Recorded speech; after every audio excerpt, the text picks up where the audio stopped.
Assalamualaikum warahmatullahi wabarakatuh. Waalaikumsalam. Waalaikumsalam warahmatullahi wabarakatuh. Selamat pagi. Pagi, luar biasa. Oke, mantap. Sebelum mengawali pembelajaran hari ini, alangkah baiknya kita berdoa terlebih dahulu. Untuk KM, Yana Suryana boleh dipimpin? Boleh, Pak. Ya, sebelum kita melakukan agenda pembelajaran pada hari ini, yang sebaiknya kita berdoa dulu. Berdoa menurut agama dan kepercayaan masing-masing. Mulai.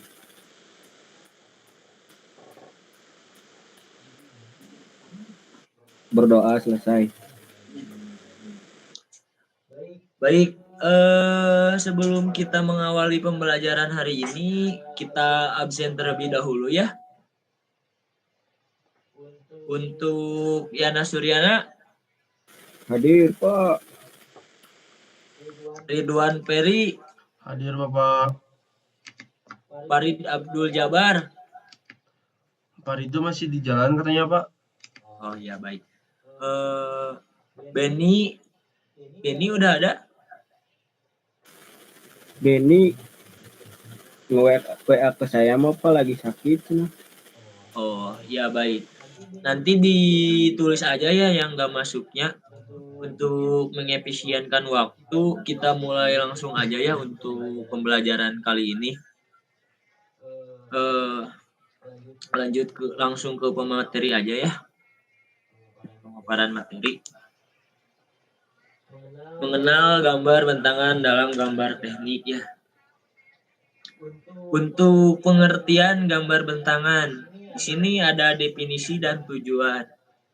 Nah, untuk definisi tersendiri adalah teknik proyeksi ortografis yang digunakan untuk menggambar objek 3 dimensi dalam bentuk 2 dimensi. Proyeksi ortografis berarti bahwa garis-garis proyeksi dari objek tegak lurus terhadap bidang proyeksi. Nah, untuk tujuan utama gambar bentangan ini adalah untuk menunjukkan bentuk dan ukuran sebenarnya dari suatu objek tersebut. Dengan menggunakan pandangan yang berbeda, gambar ini memberikan informasi lengkap tentang bentuk, dimensi, dan detail objeknya. Nah, ada pula tujuan menggambar bentangan. Yang pertama itu ada komunikasi visual.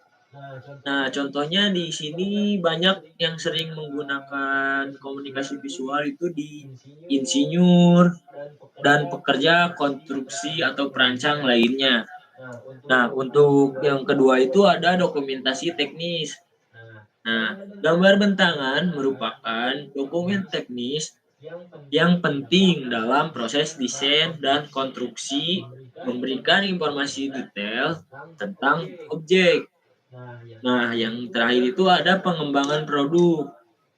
Gambar bentangan digunakan dalam pengembangan produk baru, membantu visualisasi dan analisis desain sebelum pembukaan fisik. Nah, untuk langkah-langkah menggambar bentangan ini, itu ada yang pertama itu adalah pemilihan pandangan. Nah, tentukan dulu pandangan utama yang ingin ditampilkan.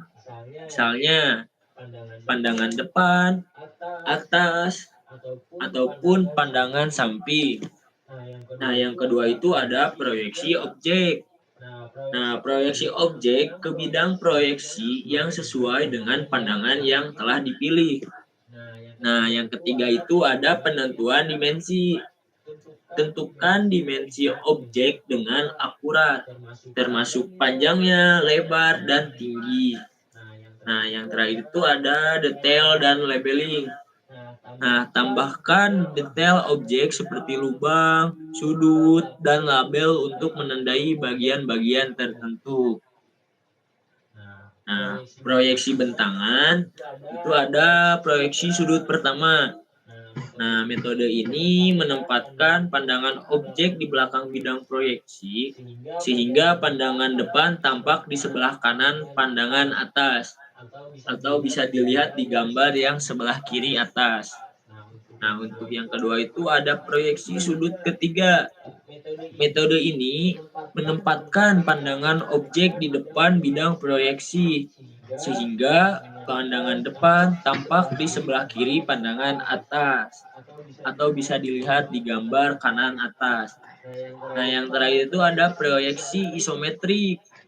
Metode ini menunjukkan objek tiga dimensi secara tiga dimensi dengan garis-garis yang sejajar dengan tiga sumbu yang sama. Bisa dilihat di gambar yang paling bawah. Nah, untuk jenis-jenis bentangan itu ada gambar sejajar atau hanya menampilkan satu pandangan objek, biasanya pandangan depan. Nah, yang kedua itu ada gambar dua pandangan, menampilkan dua pandangan objek, biasanya pandangan depan dan atas. Yang terakhir itu ada gambar tiga pandangan, menampilkan tiga pandangan objek, biasanya pandangan depan, atas, dan samping. Nah, untuk alat dan bahan menggambar bentangan, itu yang pertama itu udah pasti ya, itu harus ada kertas gambar. Nah, di sini kertas gambar yang digunakan itu tidak sembarangan ya. Sebenarnya bisa saja pakai kertas biasa juga, cuman lebih direkomendasikan pakai kertas gambar khusus teknik yang permukaannya halus dan teksturnya lebih cocok. Seperti itu. Nah, yang kedua itu ada pensil teknik. Nah, ini juga sama kayak kertas, sebetulnya bisa aja pakai pensil biasa kayak umumnya. Cuma direkomendasikan pakai pensil yang rekomen buat si hasil penggambar itu lebih maksimal. Nah, yang ketiga itu ada penghapus teknik. Nah, untuk penghapus teknik ini biasanya cukup lumayan itu ya, soalnya nanti kalau misalkan kita lagi ngehapus nih ada kesalahan, kalau penghapusnya kurang memadai itu akan meninggalkan jejak atau membuat kotor si gambar tersebut. Nah, yang terakhir itu ada alat bantu lainnya. Seperti kita tahu ya, untuk menggambar itu ada seperti busur, jangka, mistar, dan yang lainnya yang bisa digunakan sesuai kebutuhannya.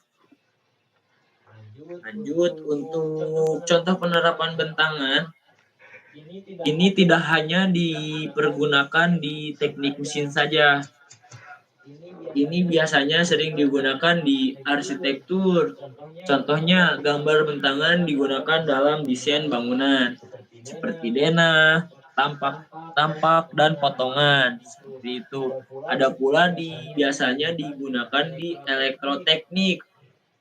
Ini digunakan dalam desain instalasi sirkuit listrik, seperti diagram kabel dan skinematik. Jadi tidak hanya digunakan di teknik mesin saja untuk penerapan gambar bentangan. Nah, untuk pematerian hari ini dari Bapak cukup sekian. Dari kalian, teman-teman barangkali ada yang bisa menyimpulkan atau menyampaikan yang sudah Bapak jelaskan tadi. Boleh, Mangga? Saya Pak, Boleh, Yana, Mangga? jadi kesimpulannya adalah gambar bentangan digunakan untuk menunjukkan bentuk asli objek dalam dimensi 2, mempermudah pengukuran dan perencanaan pembuatan. Dalam gambar bentangan, benda tiga dimensi digambarkan seolah-olah dibuka menjadi bentuk datar, misalnya seperti kotak atau bentuk lainnya, untuk mempermudah pemahaman mengenai bagian-bagian yang membentuk benda tersebut.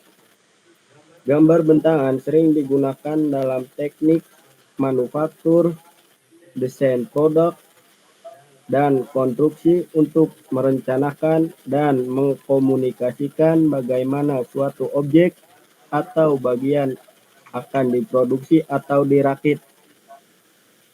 Untuk kesimpulan cukup segitu, Pak. Baik, terima kasih buat Yana Suryana. Mungkin seperti itu ya, mungkin sama Bapak diperjelas lagi. Untuk kesimpulannya itu, gambar bentangan adalah teknik fundamental dalam gambar teknik. Memahami konsep proyeksi ortografis, jenis-jenis bentangan, dan teknik pembuatan gambar bentangan sangat penting bagi perancang, insinyur, dan pekerja konstruksi lainnya. Pelajari dan praktikkan teknik ini secara konsisten untuk meningkatkan kemampuan dalam menggambar objek 3 dimensi. Seperti itu. Nah, untuk kali ini kita memasuki sesi tanya jawab ya. Dari hasil yang sudah Bapak sampaikan, barangkali masih ada kebingungan dari kalian atau perlu yang mau ditanyakan, mangga dipersilahkan. Ya, mohon maaf Bapak sebelumnya. Mungkin izin bertanya Bapak. Boleh? Nah, jadi apa yang perlu diperhatikan saat menggambar bentangan untuk objek berbentuk silinder, Pak? Mungkin cukup sekian pertanyaannya, Pak. Oke, baik, bagus. Untuk pertanyaan dari Ridwan Ferry ya. Untuk apa tadi yang diperlukan saat menggambar bentangan objek berbentuk silinder ya? Iya, Bapak. Nah, untuk yang harus diperhatikan itu yang adalah menghitung keliling lingkaran untuk menentukan panjang bentangan, menyertakan dimensi diameter silinder, memastikan posisi dan ukuran lubang atau detail lainnya. Seperti itu. Apakah sudah kejawab?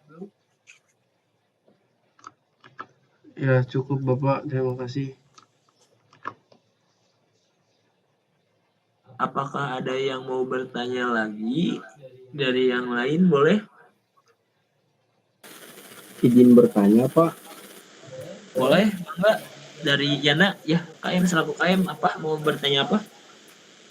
Mau bertanya ini, Pak. Sebutkan satu contoh objek yang sering digambar dengan gambar bentangan. Oke, baik. Biasanya suatu contoh objek yang sering digambar itu dalam bentuk gambar bentangan itu yang paling umum adalah pipa silinder. Karena gambar bentangannya akan menunjukkan bentuk persegi panjang dengan panjang sesuai dengan keliling pipa dan lebar sesuai dengan diameter pipanya. Seperti itu.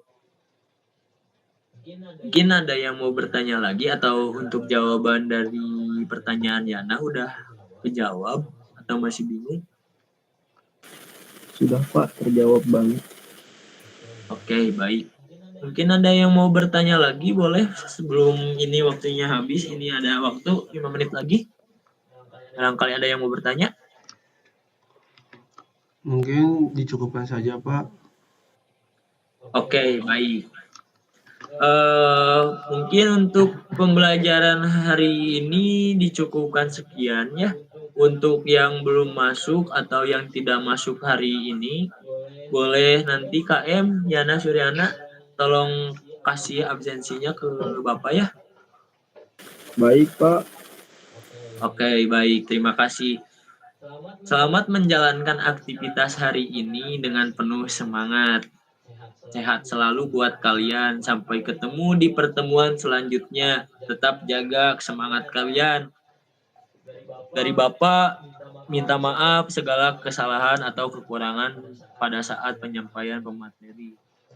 Kalau masih ada kebingungan atau perlu yang dipertanyakan, boleh PC saja Bapak. Bapak santai dah. Kita cukupkan sekian untuk pembelajaran hari ini. Assalamualaikum warahmatullahi wabarakatuh.